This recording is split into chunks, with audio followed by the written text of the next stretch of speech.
Film की शुरुआत एक बच्चे को दिखाकर होती है जिसे उसकी मां मुंबई के भारतीय पारंपरिक बाजार में सी अर्चिन्स खरीदने के लिए ले गई थी। इस बच्चे का नाम हसन है। वह अपने परिवार के स्वामित्व वाले रेस्तरां का मुख्य शेफ है जो उनके परदादा से पारित किया गया है। हसन के पिता का नाम श्री कदम है जो रेस्तरां के मालिक हैं। हसन को खाना पकाने का ज्ञान अपनी मां से मिला जो गुप्त मसालों के माध्यम से उसके खाना पकाने को और स्वादिष्ट बनाने में एक प्रत्यक्ष प्रशिक्षक के रूप में कार्य करती थी। लेकिन एक रात दंगे और राजनीतिक तनाव के कारण रेस्तरां को बंद करना पड़ा। लोग अंदर घुस आए और मिस्टर कादम के रेस्तरां को आग लगा दी। और सिर्फ रेस्तरां ही नहीं खोया, हसन ने अपनी मां को भी खो दिया जो दंगों की शिकार हुई। उस घटना के बाद हसन और उनका परिवार वहां शरण लेने के लिए इंग्लैंड चले गए। उन्होंने एक साधारण घर खरीदा और एक छोटा रेस्टोरेंट खोला।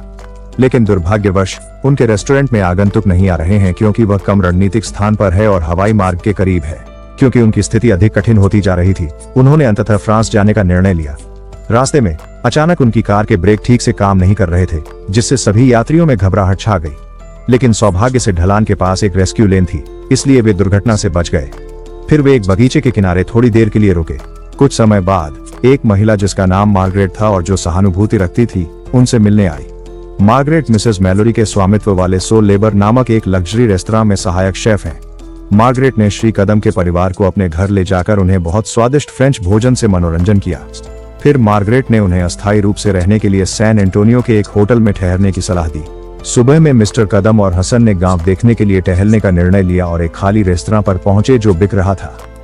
मिस्टर हसन को जिज्ञासा हुई और वे अंदर देखने गए।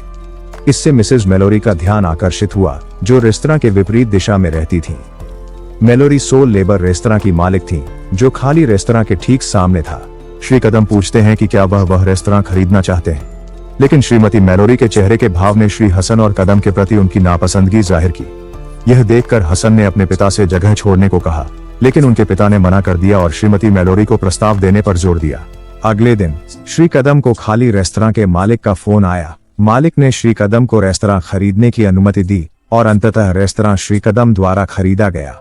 आने वाले दिनों में श्री कदम का परिवार रेस्तरां की सफाई करने और उसके उद्घाटन की रात के लिए तैयारी करने में व्यस्त था। रेस्तरां का नाम मेजोन मुंबई रखा गया। एक दिन जब हसन बाजार गया तब उसे गलती से मार्गरेट मिल गई और हसन ने फ्रांसीसी भोजन और मिशेलिन स्टार के बारे में कुछ बातें पूछी। मिशेलिन स्टार एक स्टार पुरस्कार है और फ्रांस के रेस्तरां के लिए एक वर्गीकरण भी है। सभी रेस्तरां अपने रेस्तरां के लिए गर्व और पहचान के रूप में इस स्टार का पीछा करते हैं। दूसरी ओर श्रीमती मैलोरी, जो रेस्तरां की स्थापना से खुश नहीं है, यह देखती रहती हैं कि प्रतिद्वंद्वी रेस्तरां किस हद तक बनता है। केवल मैलोरी ही नहीं, जिन्हें रेस्तरां की उपस्थिति पसंद नहीं है। मिसेस मैलोरी के रेस्तरां में मुख्य शेफ जीन को भी नया रेस्तरां पसंद नहीं आया। मेसन मुंबई के उद्घाटन से एक दिन पहले श्री कदम अपने रेस्तरां का विभिन्न स्थानों पर आत्मविश्वास के साथ प्रचार कर रहे हैं, उद्घाटन रात पर विशेष 50% छूट के साथ। फिर अगले सुबह जब हसन और श्री कदम बाजार में खरीदारी करने गए तो पता चला कि उनके मेन्यू के मुख्य सामग्रियां बिक चुकी थीं। यह पता चला कि सभी सामग्री को श्रीमती मैलोरी ने खरीद लिया था, जिसका उद्देश्य श्री कदम के रेस्तरां के उद्घाटन को बर्बाद करना था। यह जानकर श्री कदम को गुस्सा आ गया और उन्होंने श्रीमती मैलोरी के खिलाफ युद्ध की घोषणा कर दी। कदम और हसन ने अंततः अन्य बाजार में जाकर अपने पकवानों के लिए वैकल्पिक सामग्री खरीदी। संक्षेप में कहें तो रेस्तरां का पहला उद्घाटन भारतीय माहौल पेश करके शुरू हुआ, लेकिन कुछ घंटों बाद श्री कदम ने इंतजार किया, कोई भी ग्राहक नहीं आया। फिर श्री कदम ने अपने कपड़े बदलकर पारंपरिक भारतीय कपड़े पहन लिए और अपनी बेटी को ग्राहकों का स्वागत करने के लिए भेज दिया। अप्रत्याशित रूप से यह तरीका ग्राहकों को रेस्तरां में आने के लिए आकर्षित करने में सफल रहा। श्री कदम के रेस्तरां में आने वाले आगंतुक दिन ब दिन बढ़ रहे हैं और इससे श्रीमती मैलोरी चिंतित हैं, क्योंकि अब उनका रेस्तरां प्रतिस्पर्धी होने लगा है। श्रीमती मैलोरी ने श्री कदम के रेस्तरां की शिकायत मेयर से की कि वहां तेज संगीत बजाने के कारण शोर हो रहा है। एक सुबह नदी में मछली पकड़ रहे हसन की फिर से मार्गरेट से मुलाकात हुई। उन्होंने फिर से बातचीत की और हसन ने मार्गरेट से पूछा कि फ्रेंच खाना कैसे बनाया जाता है। इसके बाद मार्गरेट ने कहा कि हसन को 5 बुनियादी सॉस बनाना आना चाहिए, जो है बेशमेल, वेलुटे, होलंडाइस, टमाट और एस्पैग्नोल।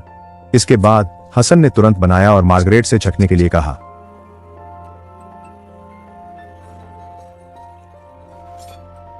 और वास्तव में अप्रत्याशित रूप से हसन की सॉस असाधारण रूप से स्वादिष्ट थी। थोड़ी देर बाद मेयर मिसेस मैलोरी की रिपोर्ट के लिए श्री कदम के रेस्तरां में मध्यस्थता करने आए। श्री कदम मेयर के सुझाव से सहमत हो जाते हैं, लेकिन वह मिसेस मैलोरी पर युद्ध के ड्रम बजाना बंद नहीं करेंगे। एक दिन श्रीमती मैलोरी के रेस्तरां में एक मंत्री आएंगे और वह अपने मेहमानों का स्वागत खास मेन्यू के साथ करेंगी, जिसमें कबूतर और ट्रफल सॉस होगा। लेकिन जब श्रीमती मल्लोरी बाजार में खरीदारी कर रही थीं, कबूतर किसी, जैसा कि यह स्पष्ट हुआ, यह लॉर्ड कदम का पलटवार था। यह जानकर हसन, जिसे अपने पिता का व्यवहार पसंद नहीं था, श्रीमती मल्लोरी के रेस्तरां में कबूतर की डिश ट्रफल सॉस के साथ लेकर आया और अपने पिता के व्यवहार के लिए माफी भी मांगी। फिर मिसेज मल्लोरी ने हसन के पकवान का स्वाद चखा, लेकिन खाने को तुरंत रेस्तरां के पीछे कूड़ेदान में फेंक दिया गया। मिसेज मल्लोरी ने सोचा, क्योंकि उन्होंने जो स्वाद चखा उसके बारे में झूठ बोला था, वह वास्तव में बहुत स्वादिष्ट निकला। तब से दोनों रेस्तरां के बीच व्यापार युद्ध और तीव्र होता गया, जब तक कि एक रात मिस्टर कदम के रेस्तरां की दीवार पर गाली ग्लौज लिख दी गई। इतना ही नहीं, उनके रेस्तरां पर मोलोटोव कॉकटेल भी फेंके गए और हसन घायल हो गया।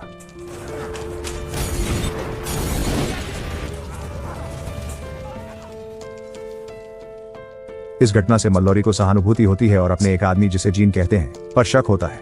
उसकी हरकतों के कारण मिसेज मल्लोरी ने आखिरकार जीन को निकाल दिया। इतना ही नहीं, मिसेज मल्लोरी ने मिस्टर कदम के रेस्टोरेंट की दीवारें भी साफ की। हसन, जो कमरे में था, ने मिसेज मल्लोरी को देखा, फिर उन्हें अंदर आकर उसका आमलेट चखने के लिए आमंत्रित किया।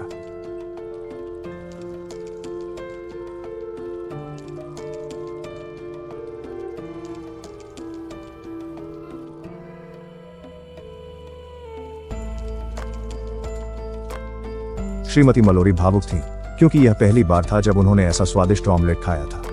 वह यह भी ईमानदार थीं कि हसन की ट्रफल सॉस वाले कबूतर का स्वाद बहुत अच्छा था और वह हसन को अपने रेस्तरां में शामिल होने का प्रस्ताव देने की योजना बना रही थी। लंबी कहानी को संक्षिप्त करते हुए, अगले दिन हसन अंततः सोल लेबर रेस्तरां में स्थानांतरित हो गया और तब से श्री कदम और श्रीमती मल्लोरी के बीच का संबंध सुधरने लगा। हसन विभिन्न व्यंजन पकाते हैं और सोलह लेबर के व्यंजनों में नई नवाचार करते हैं, जब तक एक दिन रेस्तरां में मंत्री वापस आता है। हसन को ट्रफल सॉस के साथ कबूतर का मेनू तैयार करने के लिए सौंपा जाता है। अप्रत्याशित रूप से समूह में एक खाद्य आलोचक भी था और एक एजेंट मिचेलिन से भी।